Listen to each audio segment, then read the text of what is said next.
继续来看，民进党立委沈碧荣最近伊抛文讲，因为即马为立委质询的时阵无认真，甚至是黑白生话，袂输咧政治表演同款，毋是真正要来解决问题，所以会当考虑归去甲立委的质询权废掉。这个消息出来是引起真大的讨论，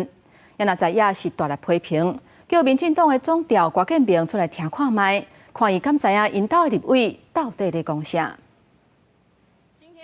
立委伫立法院质询是每一个会期例行的程序。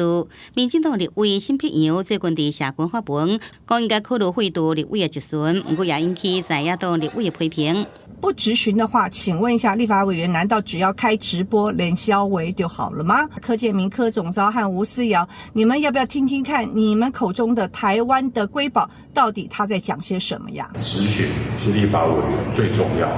的职权，没有想到现在民主进步党立委又提出了完全相反的主张。陈柏阳到底是不是代表民主进步党党团的意见？ 在野党立委指出，质询是宪法予立委的权利义务，更加质疑沈碧荣的讲法是许多代表民进党。沈碧荣侧白讲，伫也未修宪进程，这阵质询的文字方式是应该有调整的所在。